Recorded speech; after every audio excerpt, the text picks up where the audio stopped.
Ser Podcast.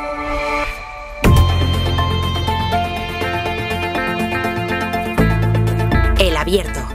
Ser Podcast.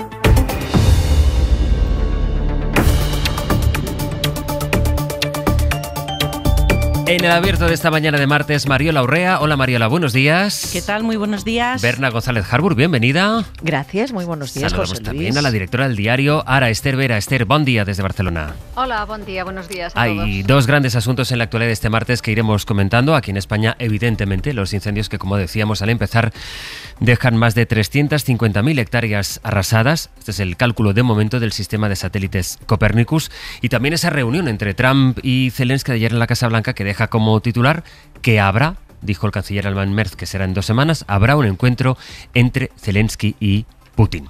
Bueno, vamos a empezar con los incendios, recorriendo de hecho algunos de los puntos en los que hemos ido conectando ya esta mañana. Por ejemplo, Ourense, una de las provincias más afectadas y donde sigue nuestra compañera Lara Salgado. Lara, bon día. ¿Qué tal, Sastre? Bon día. Te has ido moviendo y ahora estás en Gondulfes. Sí, estoy en Gondulfes, pertenece a Castrelo do Val, es una de las localidades más afectadas por el incendio de Oimbra, que es el tercer peor incendio de la historia de Galicia, y me acompaña Silvia. Ella es ganadera y se ha movilizado durante estos días para que las consecuencias de este auténtico desastre se puedan mitigar en la medida de lo posible y sobre todo en lo que tiene que ver con la alimentación de los animales, porque con todo arrasado, Silvia, apenas tienen pasto. Correcto, es que en estas situaciones de incendios incontrolables, a los ganaderos principalmente, que son los más afectados, conjunto con los agricultores, pero sobre todo los ganaderos tienen que darle alimento a sus animales y a la mayoría de ellos en los campos les han arrasado los rulos de hierba y de alimento para el ganado. ¿Y en qué consiste la iniciativa que vais a impulsar y que además ya vais a empezar hoy a dar precisamente los primeros a uno de los afectados, Astre, no sé si te acuerdas de él, de Samuel de Caridade? Sí. Hoy mismo también le van a llevar forraje para sus animales. Sí, correcto. Samuel va a ser el primero al que vamos a repartir y bueno, porque es uno de los más afectados, por supuesto, de nuestra zona. Y pues la iniciativa la creamos a raíz de que, bueno, yo también tengo animales, tengo ganadería. Y conocí a Samuel y precisamente vi que tenía animales, no tenía ni dónde tener los rulos, ni alimento, ni pasto, ni nada. Entonces le quería ayudar y como yo, supuestamente, y así es, muchísimos ganaderos de todo Galicia están contactando conmigo y creando un grupo y repartiendo a otros ganaderos afectados. Silvia, bon Sin día. ningún tipo de ayuda, es totalmente de sus fincas y de sus reservas. Silvia, ¿me escuchas? Buenos días. Hola, buenos días. Bon día. Sí. Déjame que te pregunte por la situación en la que estáis los ganaderos ahora mismo. Esta mañana dábamos un dato que me llamaba mucho la atención. Estamos hablando de la despoblación, del abandono. Dice la coordinadora de agricultores de este país que se cierran como unas 1.500 ganaderías de extensivo cada año. Y no es solo que dejemos de tener una economía del sector primario que tradicionalmente ha dado mucho a este país, sino que es una manera también de tener el monte cuidado. ¿Cuáles son las consecuencias y cómo has ido viendo tú que iba desapareciendo precisamente gente que se dedica a tu oficio en tu misma zona, por ejemplo? Bueno, es que cada vez les ponen más impedimentos, hay más leyes, bajan los precios de venta de nuestros productos, entonces la gente pues va a los seguros, se va a las ciudades o se va a un sueldo fijo y sobre todo es que no nos dan ningún tipo de ayuda a los jóvenes para este tipo de... O sea, hay ciertas ayudas, pero aún así estamos bastante limitados. ¿Puedo preguntarte cuántos años tienes, Silvia? 31. ¿Cuánta gente de tu edad o de tu quinta se dedica a lo que tú? Pues muy poquita. Conozco a algunos porque, bueno, entre nosotros nos conocemos en Galicia, pero precisamente porque somos muy pocos. Cuando se quema el monte, más allá de preguntarnos por los daños personales, preguntarnos por la catástrofe ecológica y ambiental, hay una derivada que no sé si tenemos todo el mundo en cuenta y que quisiera que tú me contaras. Lo que se está quemando es un modo de subsistencia para miles de personas que seguís viviendo allí. Sí, por supuesto, y es que en Galicia el sector primario es fundamental y vivimos de la ganadería, de la agricultura, de la viticultura y sobre todo esta zona en Ourense es que vivimos de eso prácticamente, entonces del campo, y nos gusta cuidarlo, nos gusta cuidar a nuestros animales, y ahora mismo esto es un terror para nosotros. Y gracias a otros ganaderos, ya te digo, estamos repartiendo y es que la mayoría de ganaderos por lo que les preocupa es por sus animales, porque los cuidan y porque les duele verlos así y no quieren que pasen hambre. Claro. ¿Del Gobierno o de la Xunta de Galicia os han contactado, os han dicho algo?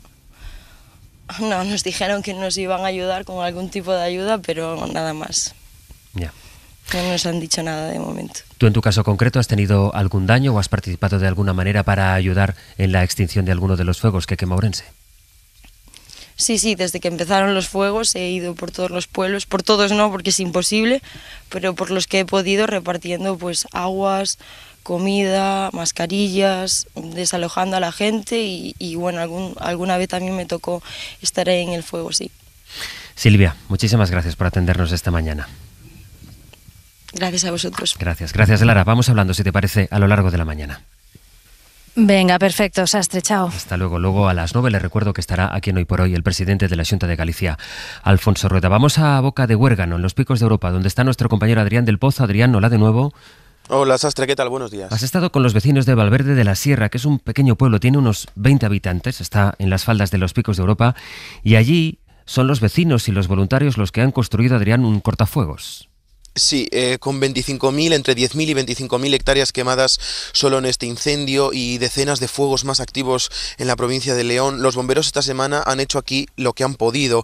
El fuego ha avanzado imparable hasta las últimas horas, gracias a la bajada de las temperaturas se ha conseguido parar de momento, pero muchas zonas se han salvado, quizá gracias a los vecinos y a sus cortafuegos caseros.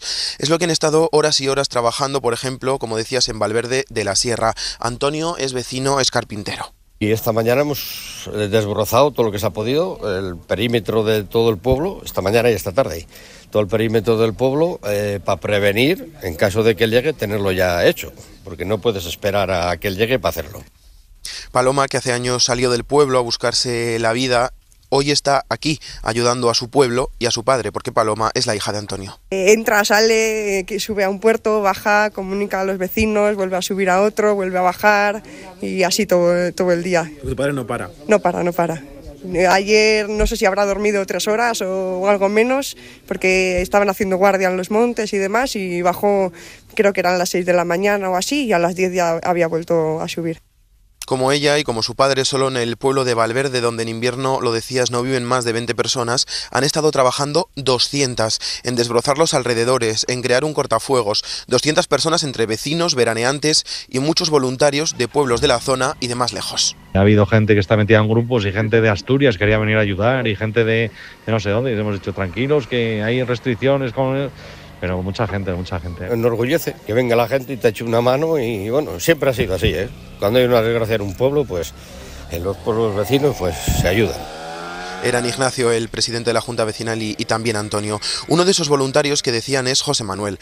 José Manuel es un pastor extremeño que cada año, con la subida de las temperaturas del verano, cruza media España con sus casi 2.000 ovejas andando a través de las cañadas y las trae a pastar aquí, a Valverde de la Sierra. Esas casi 2.000 ovejas este año están actuando como bulldozers, como maquinaria forestal ante la falta de medios. Van comiendo poco a poco y luego con las pezuñas pues van pisoteando. Las hemos cogido así en plan broma, pásala por el pueblo. No lo digo en broma, que las paso y que verás como de broza. Y han pasado para allá despacito y han ido pisoteando y han dejado postrillado. Así que Sastre, aquí 2.000 ovejas y 200 vecinos y voluntarios que han trabajado noche y día para construir una muralla invisible, un cortafuegos casero alrededor de la vida y los recuerdos de 20 emocionadas y también agradecidas personas. La realidad sobre el terreno a partir de estas dos fotografías, la de Ourense y la que nos sirve en las faldas de los Picos de Europa, nuestro compañero Adrián del Pozo. Adrián, gracias. Gracias a vosotros. Lo comentamos a la vuelta. A partir del testimonio, pues especialmente de Silvia, esta ganadera de 31 años que nos decía en Ourense, es que nos tenemos que ir ayudando entre nosotros, y el estado de abandono de muchos municipios. Cuando hablamos de despoblación, pues realmente estamos hablando de esto. Y ya esta mañana a las 7 hablábamos con el doctor por la Universidad de León y experto en ecología del fuego, José Manuel Fernández Guisuraga, que nos apuntaba estas razones para esta excepcionalidad que a la que estamos asistiendo este verano. Son consecuencia no de un solo factor, sino de un cúmulo de factores entre los que se encuentra el abandono del medio rural, con el consiguiente aumento de la continuidad del combustible vegetal en el medio, y junto con condiciones meteorológicas extremadamente adversas. Estamos viendo casas que se están quemando, aldeas muy pequeñas. En una de ellas, en Aveiga, en Ourense, vive Fernando, que ayer nos contaba. Realmente el monte aquí es una selva. Aquí estamos en el corazón de la comarca del Ribeiro.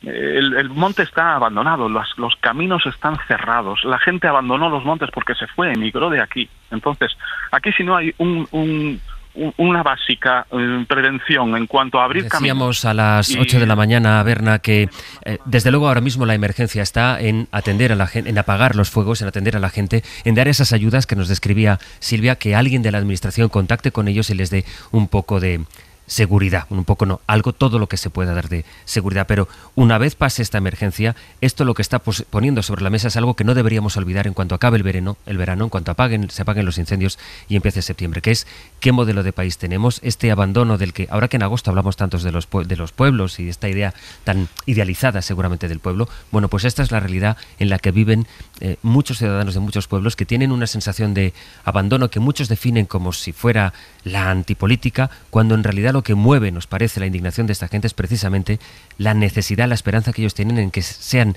las administraciones las que den una respuesta política. Claro que sí, José Luis, y qué bien escuchar a estas personas y que deis la posibilidad, deis el micrófono para escuchar a personas como esta chica, Silvia, 31 años, ¿no? Podría ser desde luego mi hija, y es una ganadera con la energía y la vocación de seguir adelante, ¿no?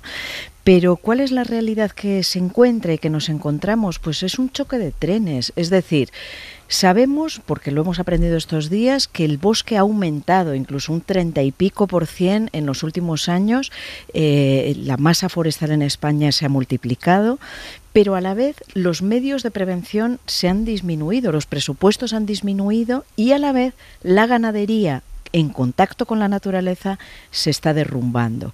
Hoy creo que es Carlos Sánchez, lo habéis citado ya en el Confidencial, sí. Creo que es el que da la cifra de que la única ganadería que crece es la de los cerdos, que no está en contacto con la naturaleza. Me he quedado espantada, mientras que esta ganadería, la de ovino, caprino, estos animales que sirven para desbrozar el monte y el campo, están en disminución. Entonces, bueno, se dan todos los ingredientes juntos, es decir, más bosques, pero menos presupuestos de prevención y menos ganadería y, por supuesto, el cambio climático de fondo, para que la avería, el accidente que se produce en este inmenso choque de varios trenes sea espeluznante.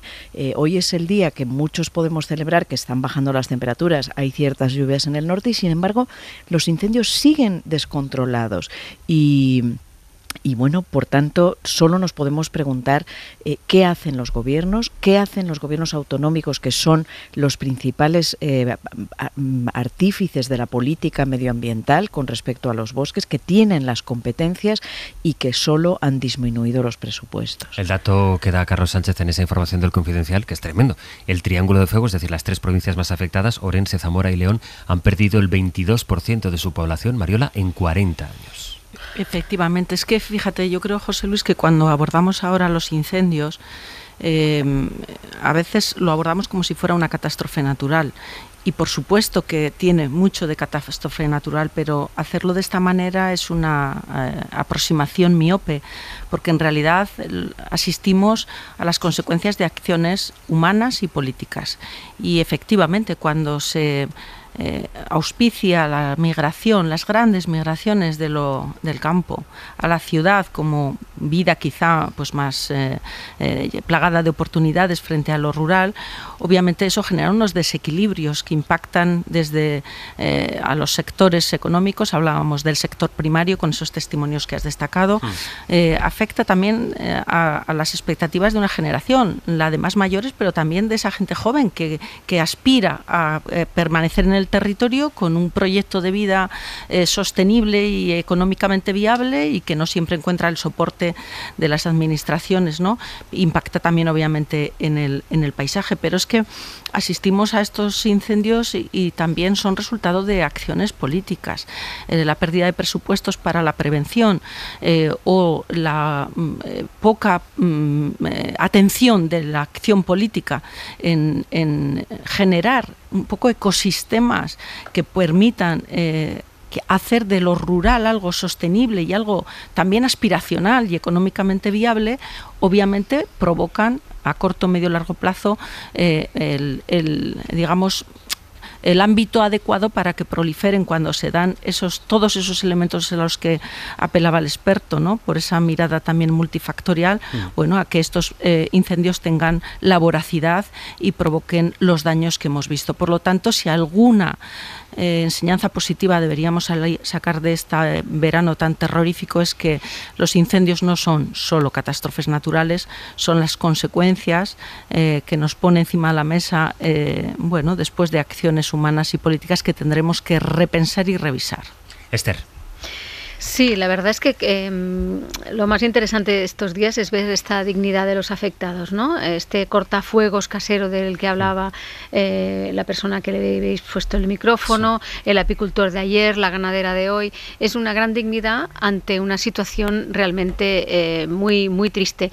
Pero evidentemente no se puede solo llorar, sino que se tiene que votar, exigir, respetar, dignificar la política y también de la misma forma que en las ciudades el urbanismo se utiliza como una herramienta importantísima para la justicia social y para también la equidad, etcétera, etcétera, pues la arquitectura, la organización territorial, el paisaje también tienen un papel muy importante que en estos momentos pues se ha desatendido. En este momento, como decíais, se han sumado muchísimas causas, pero la principal tendría que ser, y tenemos que entenderlo ya por fin, es el cambio climático.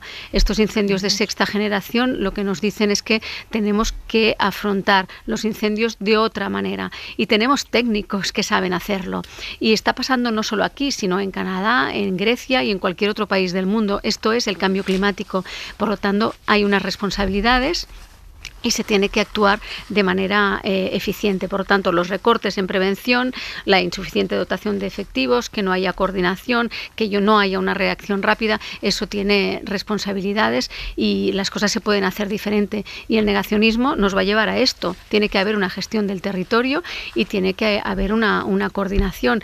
Y, por lo tanto, en algún momento, una vez pasada esta situación de desasosiego tan grande que es tener tantos incendios en este momento sin poderse controlar, pues se tendrá que hablar de política. ¿Será posible un acuerdo que se hable de política en un contexto político como el que tenemos, cuando hemos asistido a la refriega entre el Gobierno central y algunas de las comunidades más afectadas, las que están gobernadas de hecho por el Partido Popular, o cuando en este contexto, el domingo en Galicia, el presidente del Gobierno planteó un pacto de Estado, dijo, contra la emergencia climática? Sara Selva, buenos días. ¿Qué tal, Sastre? Buenos días. No parece que vaya a ser posible. De hecho, ayer la reacción del Partido Popular fue decir que despreciar directamente esta propuesta de pacto.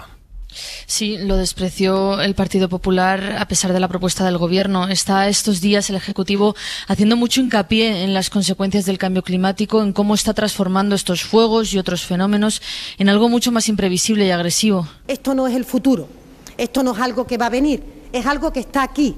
Nos está afectando. Eso decía María Jesús Montero, de ahí ese pacto de Estado para poder anticipar mejor estos fenómenos, para tener más recursos mejor organizados. España vive una situación dramática agravada por el cambio climático y hace falta reforzar los recursos.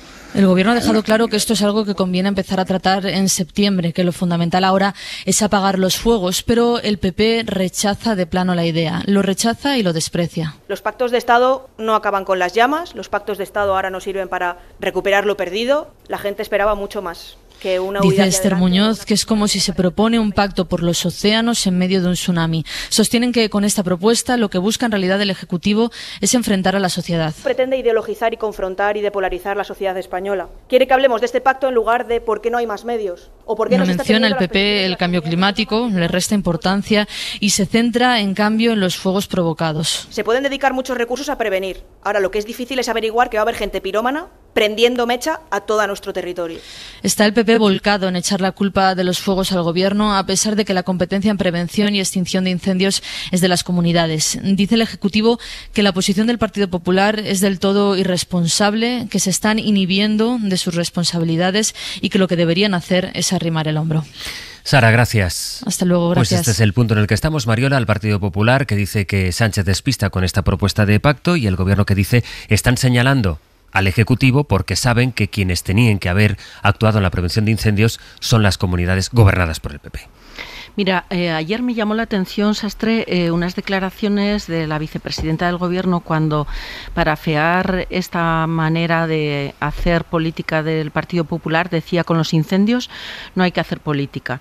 Y yo digo que sí, con los incendios y con todo hay que hacer política, porque crear la UME es hacer política. Dignificar lo rural es hacer política. Repensar el modelo de prevenir los incendios es hacer política. Definir un marco penal que sancione a quien intencionadamente quema el monte es hacer política. Enseñar, alfabetizar a la sociedad en términos de que tenemos un Estado descentralizado y hay competencias que ejercitan las comunidades autónomas y son responsables las comunidades autónomas de ello, y hay otras que le corresponde al Gobierno central y también tendrá que asumir sus responsabilidades en esta materia, es hacer política. Y declaraciones altisonantes como las que señalaba ayer la portavoz del Partido Popular es hacer tuits, pero no es hacer política.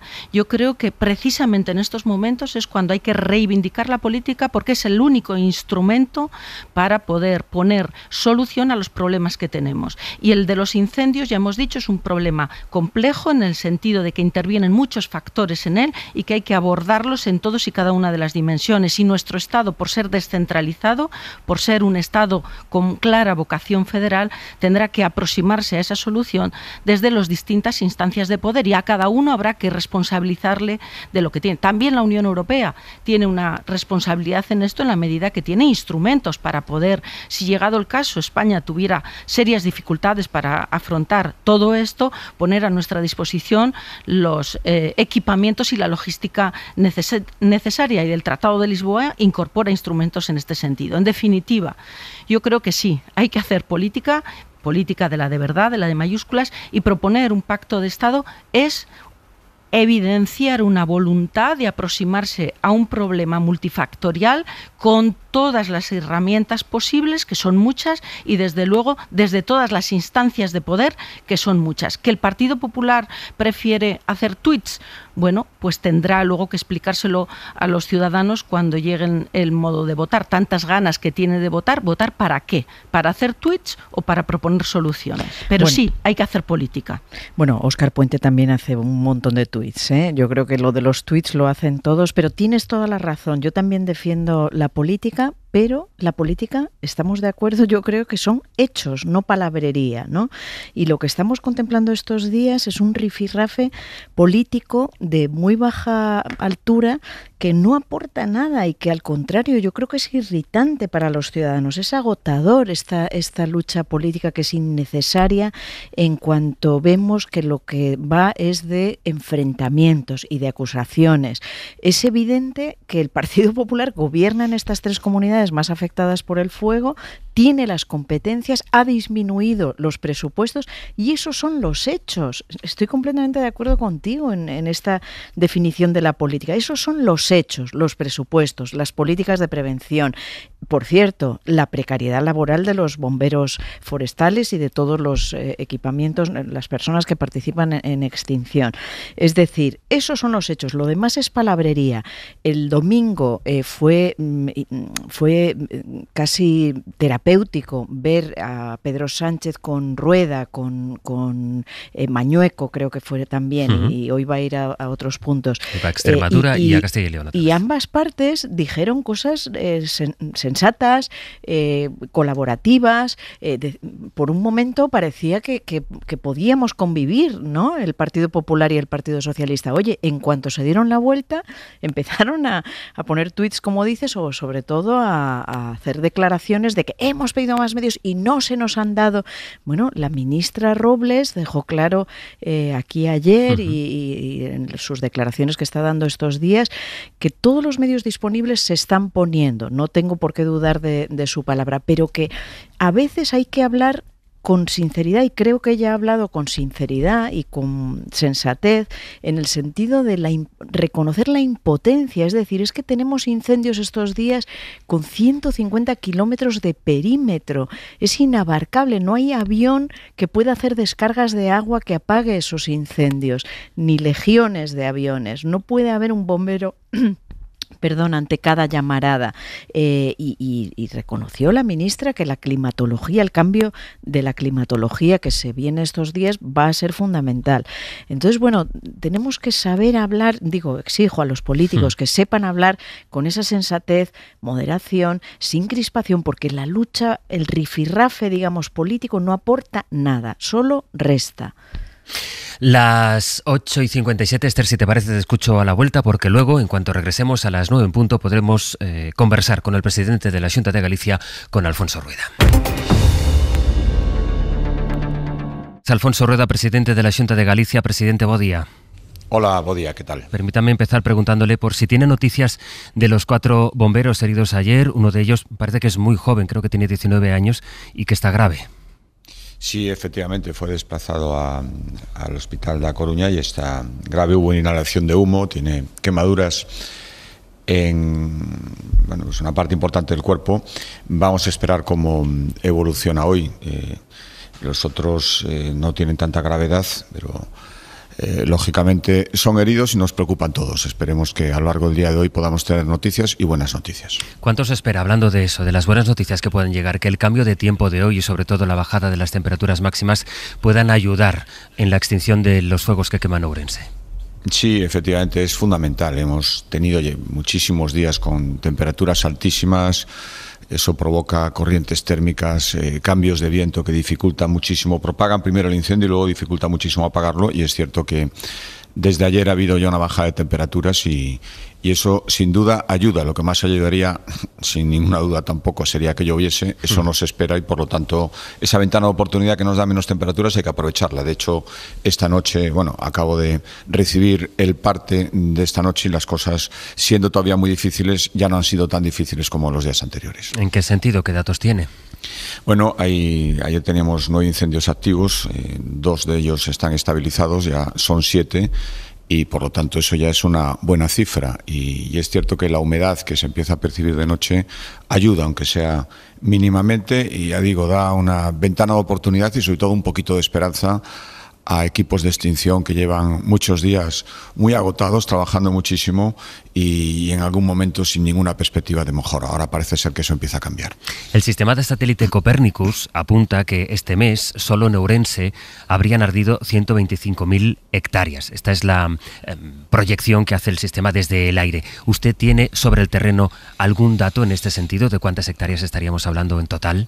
No, son muchísimas, desde luego, y efectivamente el sistema Copernicus es porque nos guiamos todos, seguían los servicios de extinción y ya haremos balance. Desde luego, en este momento lo que más nos preocupa es apagar los incendios, preservar las poblaciones. En Galicia, además, saben ustedes, la población está muy diseminada, con lo cual cada poco tiempo nos podemos encontrar casas y esto es lo que estamos haciendo ahora mismo, proteger frente a que no ardan hectáreas frente a superficie, que también nos preocupa muchísimo más lo que está en esa superficie, que son las viviendas, y es lo que estamos protegiendo. Pero es verdad que el número de hectáreas al final va a ser muy importante, por eso hay que empezar ya a trabajar en el día siguiente, sobre todo en las ayudas a los damnificados. Ahora le pregunto por eso, por las ayudas, pero ya que me habla de las casas, muchas efectivamente muy diseminadas, ¿tiene una estimación de cuántas casas se han podido quemar en este episodio?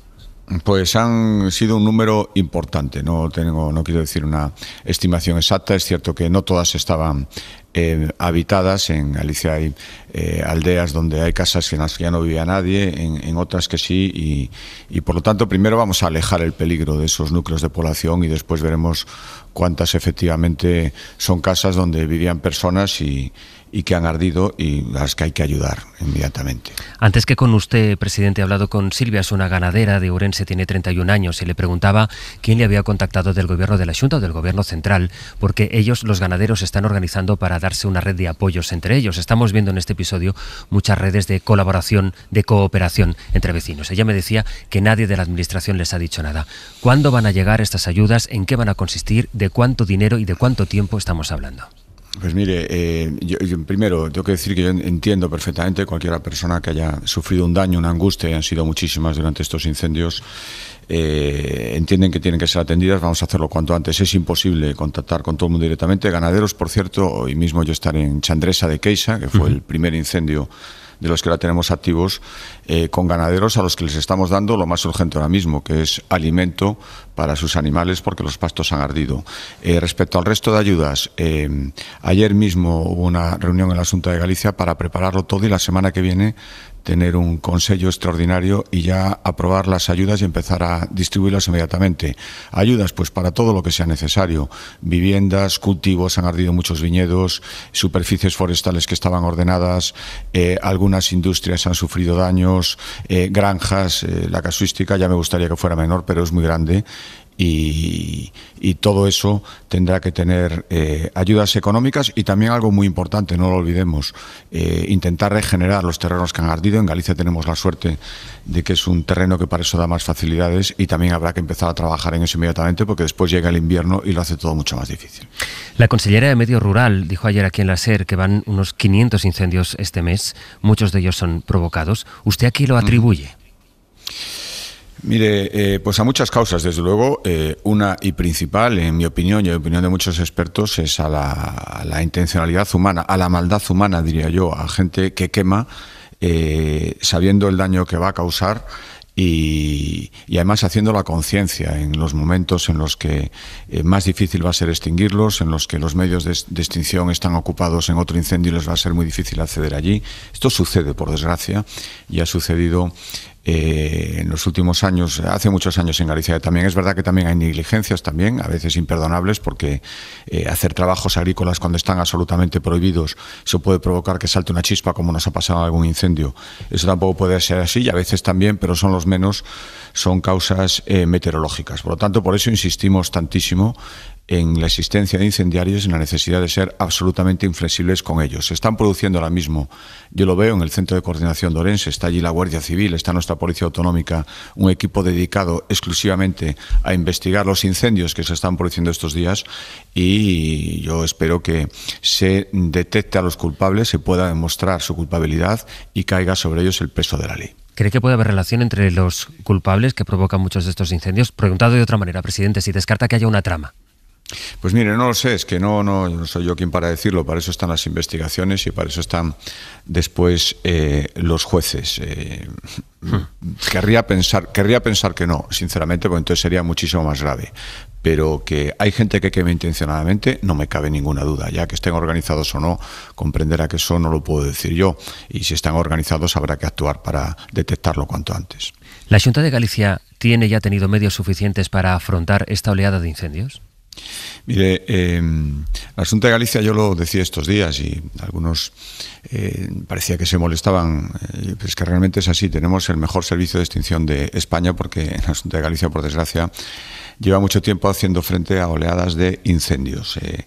Tenemos ahora mismo sobre el terreno más medios que nunca. Nunca hemos tenido tantas personas en extinción, tantos medios aéreos, tantas motobombas, pero desde el principio hemos dicho que lo que estamos viviendo estos días no ha sucedido nunca. Incendios absolutamente explosivos que se propagan de una forma vertiginosa, de una forma brutal, frente a los que ningún medio llega, y por lo tanto, por eso desde el principio estamos pidiendo que se nos ayude con más medios. Que los medios que tenemos son suficientes en este momento para afrontarlo, han sido estos días todo lo que tenemos por delante. No, por eso pedíamos más.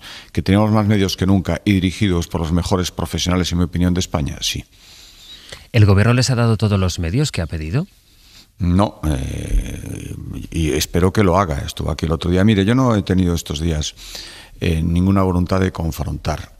Sé que hay gente que espera esto, es más, solo espera esto, parece que le importa mucho menos el incendio que tengamos medios para apagarlo, y yo he optado por todo lo contrario, por intentar exponer nuestra situación, que era muy difícil, dificilísima, y nuestra necesidad de que se enviaran medios, y por lo tanto llevamos días haciéndolo. Hace 2 días estuvo aquí el presidente del Gobierno, yo se lo agradecí, sobre todo por tener la oportunidad de explicarle directamente y mirándolo a los ojos y con mis técnicos, con los técnicos de la Xunta de Galicia, lo que estaba sucediendo y lo que necesitábamos. A partir de ese momento han empezado a llegar algunos medios. Se nos dijo que todo lo que necesitásemos se nos proporcionaría. Espero que sea así, espero que en el día de hoy, ayer es cierto que llegaron ya algunos efectivos militares después de varios días pidiéndolo, pero falta todavía muchos de los medios que hemos pedido. Espero que durante estos días, y durante estos días tiene que ser ya, porque es que los incendios son ahora, no me vale dentro de 4 o 5 días, espero que todo eso llegue, se una al operativo de extinción y nos ayude en esto que espero sea la fase final. ¿Pero y qué medios le faltan, presidente?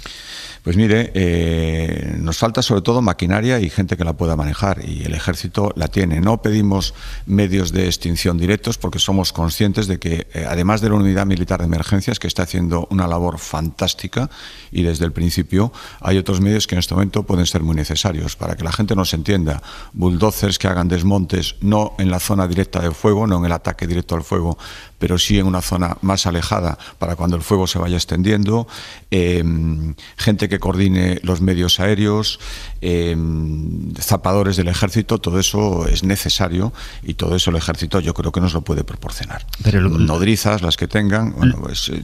Lo que ocurre sí, es que dígame, le iba a decir que el Gobierno nos dice que todas esas peticiones están respondidas. Es decir, el Gobierno dice que todos los medios que han pedido las comunidades han sido proporcionados, que incluso se ha activado el Mecanismo Europeo de Protección Civil, y ayer nos dijo aquí, igual que estoy hablando ahora con usted, ayer hablaba con la ministra de Defensa, que nos aseguraba que desde el día 2 de agosto, antes incluso de que lo pidieran, pues por ejemplo, el Partido Popular, soldados del Ejército de tierra y del aire estaban desplegados en el territorio.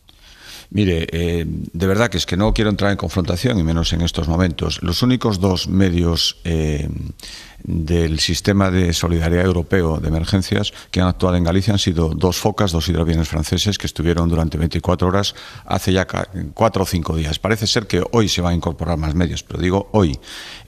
Todos estos bulldozers, 20 bulldozers, 30 motobombas, los 200 mínimos soldados que pedíamos para apoyar en tareas de evacuación a la Guardia Civil, todo eso está funcionando desde ayer, y no es desde ayer desde donde lo estábamos pidiendo, ya llevamos varios días.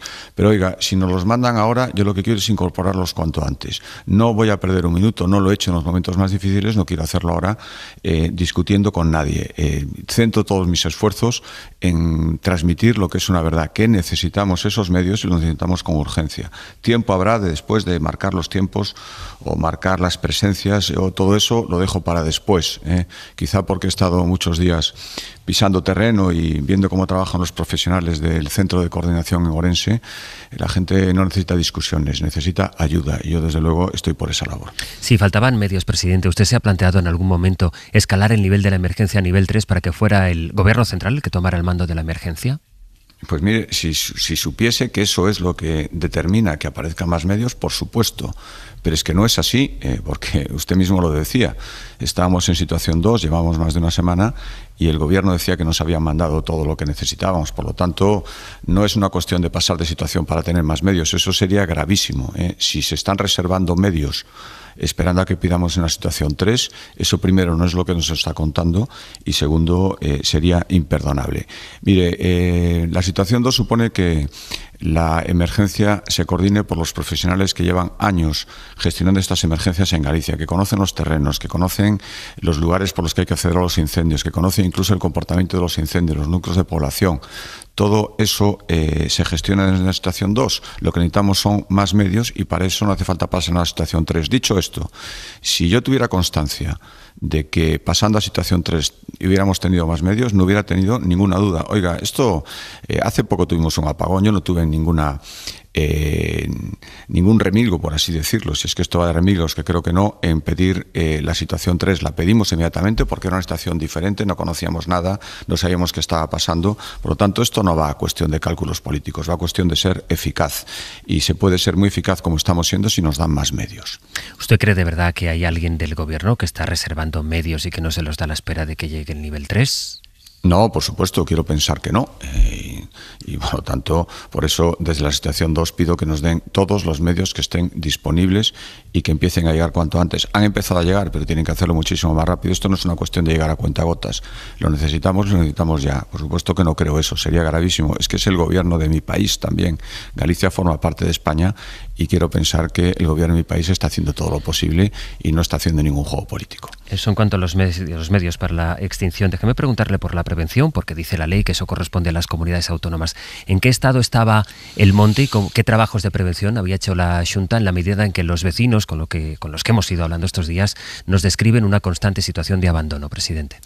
Mire, llevamos mucho tiempo haciendo labores de prevención. Este año alrededor de 50 millones de euros consignados para tareas de prevención y, por supuesto, cuando no estamos en los meses centrales donde hay más peligro como este de que se produzcan incendios, nos centramos en la prevención y habrá que seguir haciéndola y habrá que seguir mejorando y no le digo desde luego que todo se está haciendo bien, ni muchísimo menos, y hay muchísimas causas que probablemente darían para muchos otros debates y para una entrevista mucho más larga, pero mire, hay una realidad que es, primero, la vida ha ido evolucionando y donde antes había aldeas pobladas donde se aprovechaban los productos del monte, ahora están despobladas, la gente ya no vive allí y por lo tanto esto influye de una manera decisiva. Se está vaciando el monte, no se está habitando y esto lógicamente tiene consecuencias. Después, esto no puede ser solo una cuestión de las administraciones, los propietarios también tienen que implicarse. Los terrenos alrededor de las propiedades particulares, de las viviendas, tienen que estar limpios. En esto llevábamos trabajando con los ayuntamientos estos últimos años. Hemos visto estos días cómo cuando los incendios se acercan a viviendas, las viviendas que alrededor están limpias, es mucho más difícil que ardan.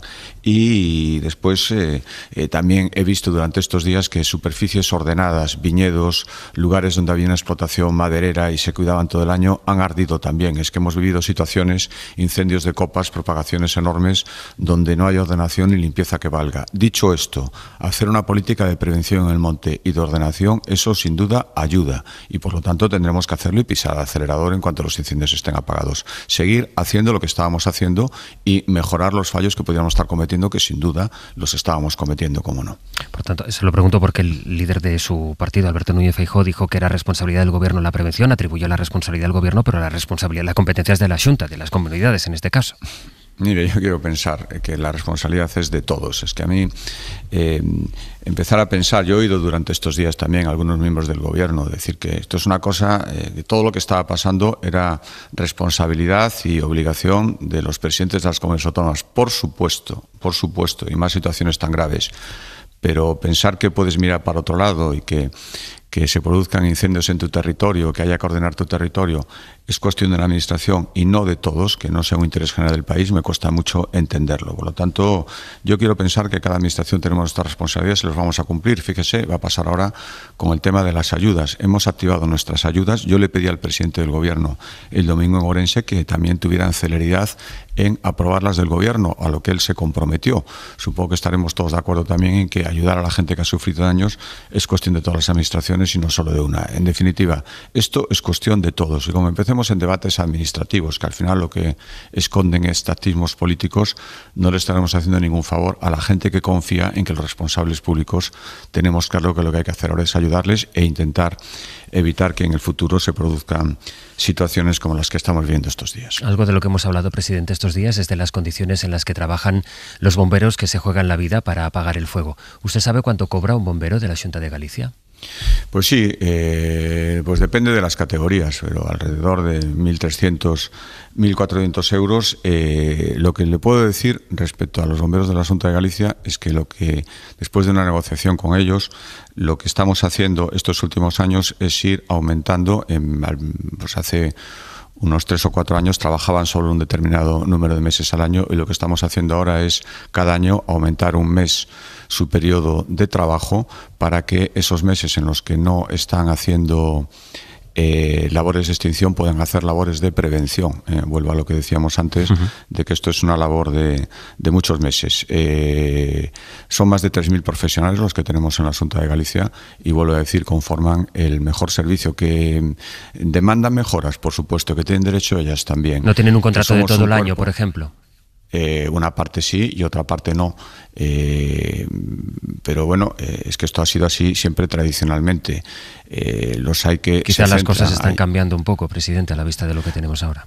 No, pero es que nosotros ya lo estábamos haciendo en los años anteriores. Insisto en que ya veníamos aumentando su periodo de trabajo en los últimos años. No hemos esperado a que se produzca una crisis como la de este año. También hay mucha gente que trabaja todo el año. Dentro estoy hablando, hay mucha casuística, son miles de personas, pero somos conscientes de que esos meses había gente que podía decir, no, ¿y por qué esta gente, si está dedicada a la extinción, trabaja más meses que aquellos en los que hay seguro incendios forestales? Oiga, primero, porque hay que estar preparados para cualquier cosa en cualquier momento. Lo estamos viendo con estas nuevas circunstancias climáticas y, sobre todo, que los meses en los que no estén extinguiendo pueden estar haciendo labores de prevención y de ordenación, que es a lo que se están dedicando. ¿Usted cree que es innecesario un pacto de Estado contra la emergencia climática, como ante usted precisamente el domingo planteó el presidente del Gobierno?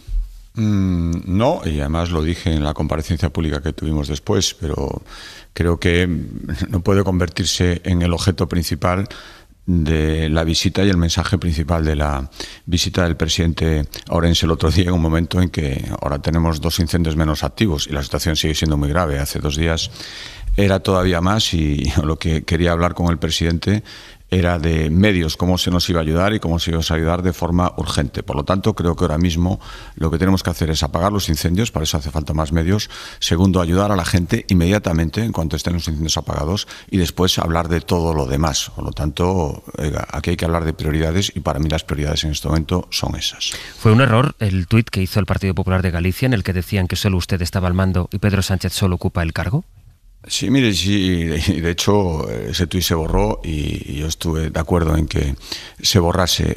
Es un error en este momento entrar en la confrontación, por eso yo decía que no quiero estar a la altura de un partido socialista y hay que decirlo también de un gobierno central socialista donde hay ministros que se han dedicado exactamente a lo que yo no quiero que se dedique mi partido y por eso ese tuit no estaba bien puesto y por eso se borró. Es el momento incluso de transmitir unidad hacia afuera y que la gente que lo está pasando muy mal vea que los responsables públicos, que somos los que tenemos capacidad para ayudarles, perdemos poco tiempo en discutir. A mí no me gustó nada, ni me está gustando algunas actitudes de miembros del Partido Socialista, incluso de ministros, que se dedican desde su lugar de vacaciones a poner disparates en redes sociales que no hace más que provocar y desanimar. Yo no quiero que mi partido haga lo mismo y por eso ese tuit fue un error y por eso se borró. Presidente, una última cosa. Están cortadas las comunicaciones por vía férrea entre Madrid y Galicia. Los precios de los vuelos entre Vigo y Madrid se han multiplicado por 4. Le quiero preguntar por esto, por el hecho de que ahora se esté encareciendo la posibilidad de que los ciudadanos de Galicia y de Madrid o del resto de la península que quieran viajar allí, ahora tienen que afrontar, precisamente aprovechando estas circunstancias, precios más caros. Sí, fíjese, y además en un momento, en un mes turístico que estaba siendo desde el punto de vista turístico fantástico para Galicia, de repente vemos que además en el cambio de quincena se cortan las comunicaciones, en algún momento por carretera y desde hace varios días por ferrocarril, y tiene estas consecuencias que son muy difíciles de entender. Probablemente eso también haya que analizarlo después, pero en este momento entenderá que todas mis preocupaciones y mis esfuerzos están en que los incendios se apaguen, pero sí hay muchas consecuencias que no son buenas y que estamos viendo y que habrá que explicar, porque cuando no se puede, supongo que tendrá que ver mucho todo el tema de oferta y demanda, pero supongo que en estos momentos alguien se podría hacer cargo de que esto no debería ser así. Alfonso Roda, presidente de la Xunta de Galicia, le agradezco mucho su tiempo esta mañana. Un saludo, buenos días. Muchísimas gracias, buenos días. Conversación en directo a las 9:24 con el presidente de la Xunta de Galicia. Antes de cerrar ya el análisis con el asunto de los incendios y a partir de lo que nos ha dicho el presidente de la Xunta, vamos a conectar con nuestro compañero Pablo Bodega, que a las 8 de la mañana nos decía que estaba en lo alto de Castro Calbón, un municipio de la provincia de León que resultó pues muy afectado, con casas, incluso con viviendas que fueron afectadas con llamas dentro de las viviendas. Y nos decías, Pablo, que se veía desde el punto en el que estabas los daños al que tuvieron que hacer frente, en este caso, los vecinos directamente. Sí, ¿qué tal? Muy buenos días, Sastre. He vuelto a este punto, al punto más alto del pueblo, porque aquí es donde tenemos cobertura, donde podemos hacer esta conexión, pero desde que hablaba con vosotros a las 8 hasta ahora lo que he podido hacer es bajar a ese barrio alto de Castro Calbón, que fue el más afectado por el fuego. La situación allí, la verdad, que es tremenda. Han sobrevivido apenas 3-4 casas gracias a la labor además de la gente que se quedó aquí para defenderla, pero el resto está totalmente arrasado. Casas quemadas, vegetación que nos decían destruida no por el fuego sino por el efecto de las altísimas temperaturas, del calor que se alcanzó en esa zona. Aquí el fuego, nos cuentan, convirtió al pueblo en una ratonera. Entró por 4 puntos, llegó a cruzar el río Eria y, como decimos, fueron los vecinos que decidieron quedarse aquí a pesar de la orden del desalojo, los que pudieron salvar lo que se ha salvado del pueblo. Estamos aquí en este alto con una de las vecinas del pueblo, con Adelaida, que nos ha estado explicando, también cómo se expandieron las llamas aquí ese día y bueno, eso es lo que nos repiten todos los vecinos. Adelaida, ¿verdad? La labor que hizo la gente del pueblo para salvar sus casas. Desde luego, es un tópico otra vez y cansamos de decirlo desde que empezó todo esto, pero es que el pueblo salva al pueblo, porque medios estábamos solos, completamente solos, gracias a los vecinos que se quedaron, cómo se organizaron, la comunicación que había entre ellos, en donde salía el fuego, ir inmediatamente a apagarlo, fue horroroso. Yo lo he vivido desde fuera, desde luego no lo he vivido desde dentro, pero los testimonios son da miedo todo esto, da miedo. Te escucha ella, Sastre, si quieres preguntar algo a Adelaida. Adelaida, buenos días. Buenos días. ¿Les dieron orden de desalojo a ustedes? Sí, claro, como en el resto de los pueblos, y se negaron, y así todo forzaban a la gente a marcharse, pero es que si los vecinos no se quedan aquí a salvar sus casas, y la mía como la de otros, que no podíamos estar aquí, esto se hubiera quemado todo, es que no hubiera quedado nada. ¿Usted cómo lo fue siguiendo? ¿Cómo le llegaban las noticias? Pues de la poca comunicación que había, pues te informaba la Guardia Civil, y la poca comunicación que había pues con los vecinos de aquí del pueblo. ¿Cómo ha sido el regreso? Yo volví llorando. Ver tu pueblo y los alrededores, cómo era y en lo que se ha convertido, es horroroso. Gente que lo ha perdido todo, ya no solo la casa, las cosechas.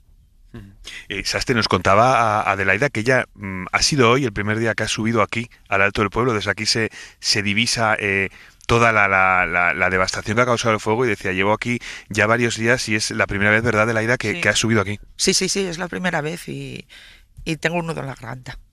Tengo un nudo en la garganta porque esto es horroroso. Tienen que venir las ayudas ya. Estamos con las manos atadas. No podemos limpiar. La gente que ha perdido su casa no puede tocar ni un ladrillo. ¿Dónde están las ayudas? ¿Dónde están esos animalistas que dicen que acabamos con el monte y los ecologistas? Porque hace 2 o 3 días el coto de aquí de Castro Calbón, de cazadores y voluntarios, son los que han subido a dar de comer y beber a los animales. ¿Dónde está esa gente ahora? El testimonio de una vecina que ha regresado a Castro Calbón, ese municipio de León, donde se coordinaron los vecinos y que se ha encontrado pues lo que se ha encontrado. Adelaida, le mando un abrazo fuerte. Muchísimas gracias, pero que no nos olvidéis que necesitamos las ayudas ya. Y nos estamos preguntándoselo a los responsables políticos que se nos quieren poner para recordarles que las ayudas tienen que llegar. Lo acabamos de hacer ahora mismo y seguiremos haciéndolo. Muchísimas gracias. Adelaida, muchas gracias. Un abrazo. Gracias, Pablo. Muchas gracias, otro abrazo. La conversación esta mañana con Berna González Harbour, con Esther Vera y con Mariola Urrea. Mariola, a partir, y vamos a ir cerrando el asunto porque quiero también que hablemos de la otra gran noticia de la crónica internacional y otras noticias que están en la agenda de este martes. Pero a partir de la conversación que hemos tenido con Alfonso Rueda en esta tesis de no quiero confrontar con el gobierno, sin embargo es responsabilidad del gobierno que no mande los medios suficientes, o los medios que le está pidiendo el asunto, a pesar de que el gobierno insiste en que está dando todo lo que las comunidades están pidiendo. Y sobre todo que la explicación o la respuesta a tu pregunta de qué medios son los que faltan siempre es una respuesta evasiva y una respuesta poco clara, ¿no? Yo creo que conviene insistir en que cada administración tiene unas competencias bien determinadas. Hay que asumir cada una de esas administraciones sus competencias y su responsabilidad, y desde luego creo que para evitar eso de que el pueblo salva al pueblo, porque el pueblo no salva al pueblo, para evitar eso que condensa ese lema, el triunfo de la antipolítica, creo que los responsables políticos deben moderar su confrontación o su capacidad en estos días para hacerse responsables los unos o los otros, porque en esa batalla quien pierde no es el Partido Popular o quien pierde no es el Partido Socialista. Pierde la política en mayúsculas como herramienta de ordenación y de aportación de soluciones a la sociedad. Y yo creo que los incendios tienen unas consecuencias claras sobre el patrimonio de las personas, sobre la vida de las personas, pero la antipolítica es la carcoma de la democracia y es lo que hace inviable a futuro el sistema del que nos hemos dotado, que es, con todas sus imperfecciones, el sistema que más bienestar nos ha otorgado. Así que si hay que poner el foco de atención, no solo es en los incendios y sus consecuencias, sino también en los mensajes de los responsables políticos, para que la antipolítica no sea la gran beneficiada de todo este drama. Berna. Bueno, lo que ocurre es que España está quemada, una buena parte de España, y se sigue quemando físicamente, pero es que también está muy quemada anímicamente y políticamente, ¿no? Anímicamente lo estamos viendo en todos estos testimonios, y cada uno en los amigos o nosotros mismos cuando nos hemos desplazado por esas zonas. Es obvio y es natural que esas personas estén desesperadas, que sientan que no han llegado a las ayudas suficientes, que están abandonadas. Es la quemazón anímica, ¿no? Pero la desgracia es la quemazón política que nos corroe en este país, es decir, que no seamos capaces de afrontar esto verdaderamente unidos. Bueno, quiero destacar que el presidente Rueda finalmente ha dicho, a propósito de ese tuit, que es momento de transmitir unidad, y que por eso ese tuit en el que ensalzaban su figura frente a la de Pedro Sánchez fue bien retirado, ¿no? Bueno, ojalá disminuya el ruido, ojalá aumente la intensidad de la política y no veamos estas salidas como lo del pueblo salva al pueblo, que verdaderamente es nociva, porque ciertamente no es verdad. O sea, es respetable el sentimiento de esas personas, el sentimiento de esas personas que quisieron quedarse, que quieren quedarse, es respetable, pero no es conveniente. Y ella misma se ha contradicho, voy a decirlo, o sea, dice, aquí estamos solos. Bueno, luego reconoció que era la Guardia Civil la que les intentaba sacar de allí, porque el objetivo y es prioritario salvar vidas, y a veces no hay medios suficientes para tantas decenas de pueblos, tantas decenas de miles de personas, tantos cientos de kilómetros afectados, tantas hectáreas quemadas. Claro que no hay bomberos suficientes en la faz de la tierra para cubrir todo eso. Pero bueno, entiendo que es difícil de aceptar, pero yo pido también una revalorización de la política y sobre todo unidad y menos intensidad en el disparate y la miseria política. Lo estamos diciendo estos días en los que andamos por un equilibrio emocional muy difícil de describir y sobre todo muy difícil de juzgar, porque hay que ponerse en la piel de las personas que ven el riesgo de que van a perder su vida entera, su casa, su vida, todo aquello que han construido. Pero también nos toca decir eso, que cuando alguien desafía esas órdenes de desalojo, pues está poniendo en peligro no solo su vida, sino la vida de las personas que quizá tengan que arriesgarla para poderle rescatar, que la prevención es política, que aquello que se está reivindicando, esta lucha contra el abandono, contra la despoblación, que los pueblos tengan a lo largo de todo el año los medios, esto es política, desde luego, que estas ayudas, que ahora mismo esta misma oyente afectada desde Castro Calvón nos decía, que lleguen ya las ayudas, pues esto es gestión política, y que esto es lo que los ciudadanos reclaman a cambio del pago de sus impuestos, que no es nada más y nada menos que la gestión política. Por eso decimos que efectivamente aquellos partidos que seguramente quieran aprovechar un sentimiento de antipolítica pueden prender aquí, como han intentado prender o prenden según las encuestas en otros puntos afectados por la tragedia, pero que sobre todo esta indignación nace, pensamos, de esta necesidad de la ciudadanía de respuestas políticas de sus administraciones. Esther, y contigo cierro.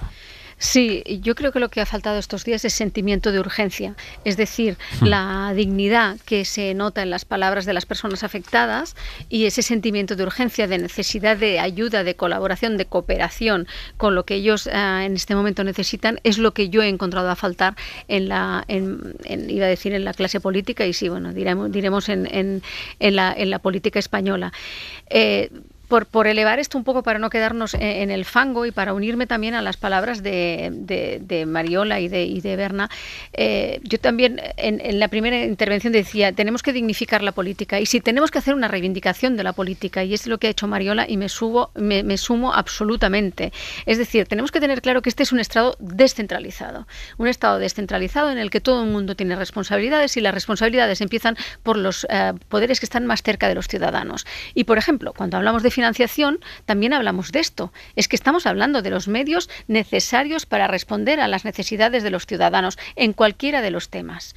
Y en cuestión y sobre la dignificación de la política, menos Twitter y más responsabilidad. Y más responsabilidad en la toma de decisiones de cualquier tipo y más prioridades. Es decir, cuando nosotros nos entretenemos, y también los medios de comunicación, en hablar siempre de la última frase, de lo último político oportunista y de la última herida o del último puñal en Twitter, lo que estamos haciendo es devaluar la política. Y eso, ¿cómo puede mejorar? Pues simplemente diciéndole a los ciudadanos, no caigamos en posiciones oportunistas, no caigamos en el griterío y escuchemos a la gente que marca prioridades: crecimiento, financiación, cohesión social, educación, sostenibilidad del estado del bienestar, cambio climático, porque esto va a continuar. El agua y el fuego van a ser protagonistas en los próximos años porque estamos en pleno cambio climático. Por tanto, o escuchamos a responsables políticos que sean eso, responsables políticos, o nos quedaremos en ese ruido de Twitter que lo único que hace es emponzoñar la calidad del debate y de la democracia. Hay una última hora porque el sistema de satélite Copérnicus, Marina Fernández, buenos días. Buenos días, Astre. Acaba de actualizar la cifra de hectáreas arrasadas en nuestro país en lo que va de año. Sí, es la última estimación de hace apenas minutos. Más de 375.000 hectáreas afectadas ya por los incendios y hay que irse hasta el año 1994 para encontrar una cifra peor. Es impresionante ver cómo se van disparando los datos semana a semana, día a día, en los diagramas de ese sistema europeo de vigilancia de incendios forestales. Anoche no llegaban a 350.000 las hectáreas afectadas en España. Esta mañana son 375.000, el peor año en 3 décadas. Este 2025 estamos llegando a cifras, pues eso, que no veíamos desde los años 90 y 80. Y los datos del Ministerio, además, porque lo de Copérnicus todavía son estimaciones vía satélite, pero es que los datos del Ministerio apuntan en que esta es la dirección. Ha bastado la ola de calor de este mes de agosto para que en una semana, del 3 al 10 de agosto, que es el último día con datos oficiales del Ministerio, se quemen el doble de hectáreas que en todo el año 2024. 100.000 hectáreas en una semana. Pero es que desde el día 10, desde ese último día con datos del MITECO, del Ministerio de Transición Ecológica, atendiendo a las estimaciones de Copérnicus, se han quemado más de 200.000 hectáreas. Datos preocupantes, pero que van a ser peores, asume el Gobierno, admitía la propia vicepresidenta Sara Agesen. Casi 375.000 hectáreas es la última hora afectadas ya por los incendios. Habíamos llegado a agosto con apenas 40.000 hectáreas quemadas y todavía hay fuegos activos. Pues ese es el dato actualizado. Marina, gracias. Hasta ahora. Las 9:39, las 8:39 en Canarias. Es evidente que seguiremos muy pendientes de la última hora respecto a los incendios durante toda la mañana y también en toda la programación de la cadena SER. El otro gran asunto que define la crónica de este martes, hoy es 19 de agosto, es, les decimos desde primera hora, el encuentro que tuvieron ayer en la Casa Blanca Donald Trump y Volodymyr Zelensky, el presidente de Ucrania. Saben que de ese encuentro, en el que luego participaron los principales líderes europeos, también de la Comisión y de la OTAN, sale la posibilidad, parece que bastante tangible, de que dentro de unos días, dentro de 15 como a más tardar, según el canciller alemán Merz, se reúnan el propio Zelensky con Putin.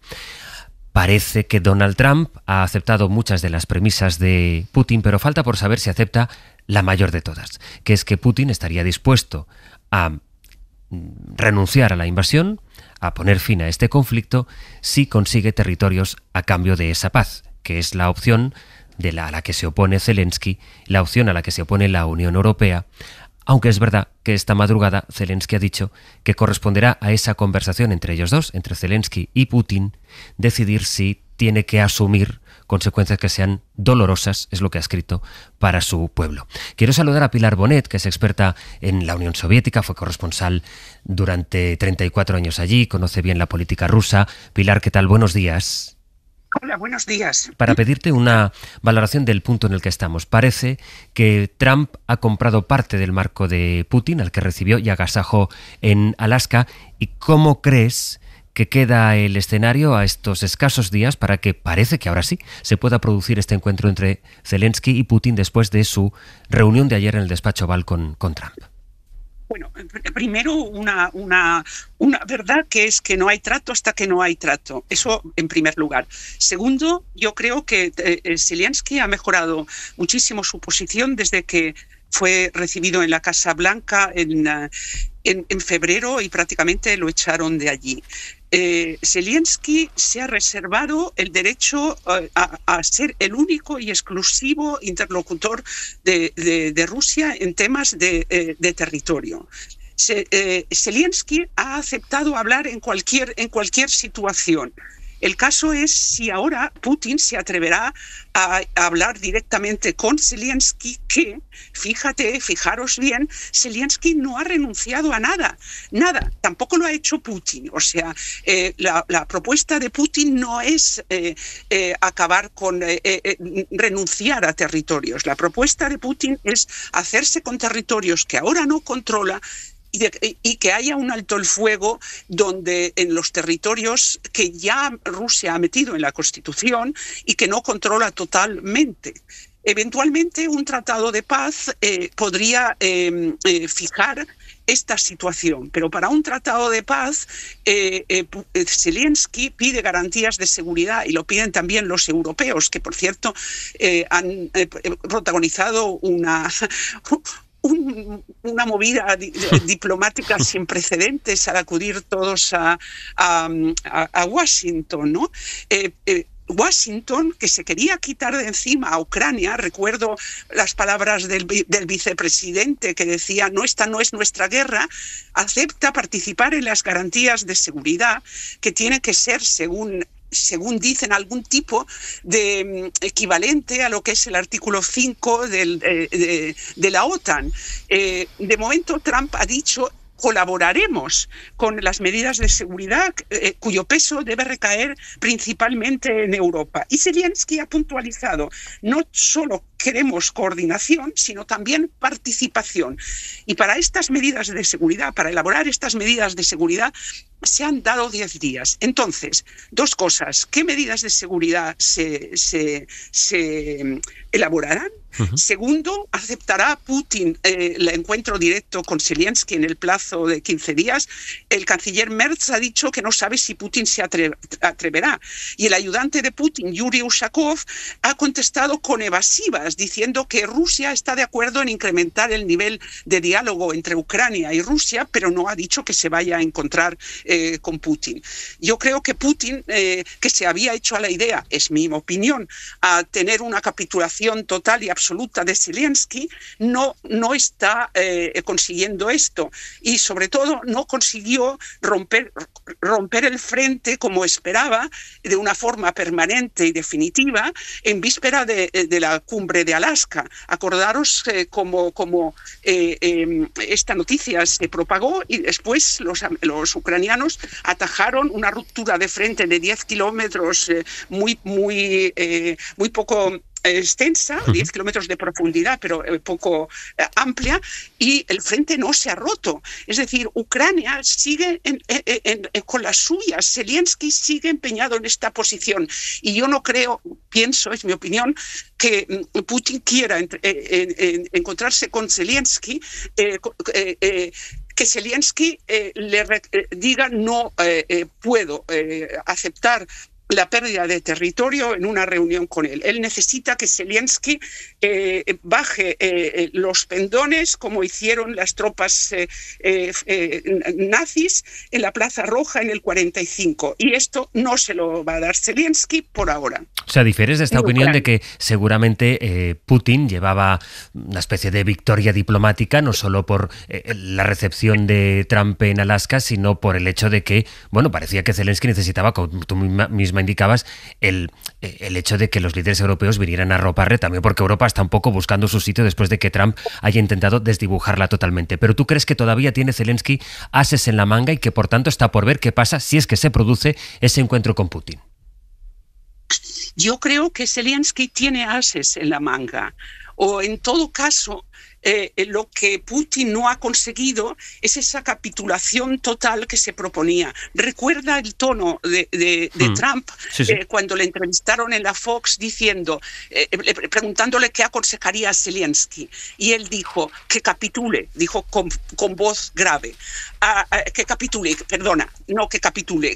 que cierre un trato, El tono de ese que cierre un trato era: o cede territorio, implicaba, me parece a mí, o lo dejamos tirado. Y ahora eso no está así. Ahora está en marcha la búsqueda de garantías de seguridad que impliquen también a Estados Unidos, que se quería marchar y lo quería dejar. Y segundo, el tema del territorio lo lleva personalmente Zelensky y no está en la posición en la que hubiera estado si la ruptura del frente hubiera sido algo más sólido y más duradero. Eso no quiere decir que Rusia no tenga una potencia militar muy superior a la de Ucrania. Es cierto, pero Ucrania está luchando con uñas y dientes, y el ejército ucraniano, a costa de su propia sangre, ha facilitado a Zelensky poder tener esta posibilidad de decir lo llevo yo, y al mismo tiempo Putin ha sacrificado en esta historia de la foto de Alaska a un montón de gente. Y yo no sé cuánta, porque no tengo las cifras, ni las tiene nadie, pero las víctimas que ha habido en el intento de conseguir la ciudad de Pakrovsky, hacerse con todo el Donbass, tiene que haber sido algo espantoso. Y no ha podido decir Putin, controlo todo el Donbass, porque entre otras cosas, controlar todo el Donbass significa que Rusia accede a unas posiciones que le permiten entrar en la llanura, ¿no? En la estepa, que es llana y donde no hay posibilidad de defenderse. Pues Pilar Bonet, gracias como siempre, y desde luego nos has propuesto una perspectiva distinta a muchos de los análisis que leemos esta mañana. Un abrazo como siempre, gracias. Gracias a vosotros. Quería comentar con vosotras este asunto porque desde luego va a darnos mucho que hablar. Sin embargo, quiero también acercarme a Valencia porque, verán, esta mañana les hemos dado cuenta de una noticia que es espantosa. Quizá recuerden que hace unos días les contamos que había una mujer a la que su pareja había encerrado y violado en su propio domicilio, que esto ocurrió durante 12 días, en el municipio de Llíria, que es una ciudad importante al norte de la ciudad de Valencia. Bueno, pues esta mujer ha muerto después de caer por la ventana, y los investigadores tienen como hipótesis principal que se haya suicidado. Conocimos la historia a finales de julio. El hombre, de 57 años, la tenía ella encerrada bajo llave, sin acceso a su teléfono, la agredía sexualmente y lo grababa sin su consentimiento. Y todo apunta que unos días después de que conociéramos este suceso y detuvieran a este individuo, pues ella se ha quitado la vida. En Valencia, Manuel Gil, buenos días, buen día. Buen día, Sastre. Hoy se habla de la importancia de también arropar a las víctimas, especialmente no dejarlas solas por los efectos que tienen las agresiones en la salud mental, vaya. Sí, como decías, hace solo 20 días Yolanda denunciaba a su pareja por esa situación que había vivido durante 12 días en su vivienda. Cuando fue la policía, al hombre le encontraron armas, también gran cantidad de cocaína en la vivienda. Él fue detenido pero puesto en libertad por el juez con una orden de alejamiento y un dispositivo GPS, unas medidas insuficientes, como denunciaba la propia Yolanda en un programa de 4. La escuchamos. Bueno, yo estoy alucinando un poco por todo, por lo que ha pasado, que la jueza en la vista previa lo deje en libertad, y lo de la pulsera GPS, porque si llevo una pulsera GPS yo debería llevar algo, pero si yo no llevo nada, ¿qué le va a pitar? Lo que ha pasado ha sido un infierno hasta el punto, o sea, tenía que fingir todas las burradas que quería, era sexo, limpiar, tener a su madre contenta, casarse conmigo, es que no sé tampoco cómo explicarlo, estoy agotada ya, luego los golpes. Yolanda, como decía, se acabó lanzándose ayer desde la vivienda donde residía, en Lliria. Antes de conocerse este triste desenlace, hablábamos con Chelo Álvarez, que es la presidenta de Alana, una asociación que trabaja con mujeres víctimas de violencia machista. Ella hacía un llamamiento a la sociedad para que se implique en la lucha contra la violencia de género, pero también alertaba de la falta de recursos en salud mental con perspectiva de género para atender a estas mujeres que han sufrido situaciones tan extremas. Necesitamos una salud mental preparada porque las secuelas son brutales. Miedo a salir a la calle, miedo a establecer a largo plazo nuevas relaciones, pesadillas, dolores de todo tipo, mucho sentimiento de culpa. Y es que el de Lliria Sastre no es el único caso salvaje de violencia machista que hemos sufrido aquí en la Comunitat Valenciana este verano. En Valencia, la semana pasada, otro maltratador ató con bridas a la cama a su pareja durante 2 días enteros. Un auténtico espanto, de eso de lo que estamos hablando, y por eso queríamos contarlo esta mañana, porque nos hemos estremecido sinceramente cuando hemos conocido este desenlace de esta mujer a la que su pareja encerró y violó en su propia casa durante 12 días. Manu, gracias. Gracias, Astre. Y al final del abierto, una cuestión entre lo político y sobre todo lo judicial que comentábamos también esta mañana. Isabel Vega, buenos días. ¿Qué tal? Buenos días. Una nueva decisión del juez Juan Carlos Peinado que tiene que ver con otra imputación contra la mujer del presidente del gobierno, contra Begoña Gómez. Eso es, está firmada este lunes 18 de agosto y acuerda citar a Begoña Gómez y a su asesora en Moncloa, Cristina Álvarez, los días 10 y 11 de septiembre en el juzgado a declarar por un nuevo delito que les atribuye, que es el de malversación, el mismo por el que había pedido imputar al ministro Félix Bolaños ante el Tribunal Supremo en una pretensión que fue rechazada por la absoluta falta de indicios de la participación del ministro en los hechos que relataba Peinado. Es curioso porque el pasado mayo Peinado abrió esta línea separada de investigación, es una pieza aparte sobre posible malversación en la contratación de la asesora. Él trabaja en la hipótesis de que se fichó a una amiga personal de Begoña Gómez, no para que hiciese las labores propias de su cargo público en Moncloa, sino para tareas privadas. Entonces Peinado andaba buscando quién había sido la persona responsable de ese nombramiento, con esa hipótesis, ¿no?, de trabajo, insisto, propia suya. ¿Qué ocurre? Que en ese auto en el que asumió la apertura de esta nueva línea de investigación, Peinado descartó específicamente que pudiera atribuírsele un delito de malversación tanto a Begoña Gómez como a Cristina Álvarez. Decía en esa resolución que Begoña Gómez ni le pagaba a Cristina Álvarez el salario, ni tenía capacidad para su nombramiento, y que Cristina Álvarez al final era una trabajadora que cobraba una nómina por realizar unas tareas. Pero la Audiencia Provincial el pasado mes de junio avaló que siguiese investigando y profundizando en esta línea, y aunque no hablaba de la posibilidad de imputar malversación a Cristina Álvarez, sí le encomendaba seguir profundizando en la posibilidad de que ella se hubiese excedido en sus funciones públicas para asistir a Begoña Gómez en la esfera privada, y a eso es a lo que ahora se aferra Peinado para dar este nuevo paso en la investigación. Isabel, gracias. A vosotros, buen día.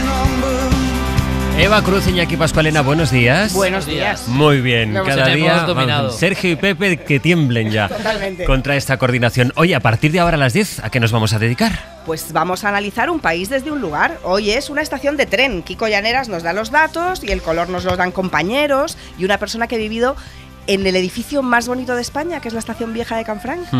¿A que sí? Arriesgada esa afirmación, pero yo no podría discutirla. Es que, jolín, es preciosa. 900, 100, 800. Historias de estaciones de tren. Cuéntenos su historia en la estación, trenes que han perdido. Hoy vamos a definir España a través de las estaciones. Es verdad que es un sitio tan romántico. Luego viajas todas las semanas y por lo que sea dejas de romantizarlo, los retrasos y todas esas cosas. Pero en el 900, 100, 800 esta mañana les vamos a pedir historias de trenes o especialmente de estaciones. Definimos este país a partir de sus estaciones. Y luego Nuria Rodríguez, en su Historia de las Cosas, nos habla de un objeto que en los últimos años ha adquirido un carácter un poco mítico, que es la cámara de fotos, porque desde que la llevamos en el bolsillo no es lo mismo. Y entonces hablará de las primeras cámaras de fotos. Muy bien. Y después con Enrique Figueredo vamos a contar la historia de uno de los mayores robos llevados a cabo al otro lado del Atlántico, en Argentina concretamente. El 13 de enero de 2006, un grupo de asaltantes disfrazados se llevaron un buen botín del Banco Río de Acasuso en un despliegue de ingenio sin precedentes, porque me han dicho que se celebró hasta un cumpleaños en ese atraco. Vaya. O sea que lo veremos en un ratito, te cuenta más Enrique. Y cerraremos como siempre el martes con Gemma Jiménez Maldonado, que hoy se abre en canal para contarnos cuáles son sus mayores traumas. Te digo que hay High School Musical, hay Doraemon y que yo comparto algunos de ellos, así que en un ratito con Gemma lo tenemos. De momento traumas, o bueno, también es día para románticos. Romances en las estaciones, despedidas en las estaciones. 900, 100, 800. Despedirnos es lo que vamos a hacer ahora. Sé que os debo una tertulia porque hoy habéis hablado poco, pero lo que habéis dicho ha estado tan bien que para qué estropearlo. Berra González Harbour, Mariola Urrea, Esther Vera. Hasta la próxima. Un abrazo. Un beso. Hasta Adiós. Luego. Para no perderte ningún episodio, síguenos en la aplicación o la web de la SER, Podium Podcast o tu plataforma de audio favorita.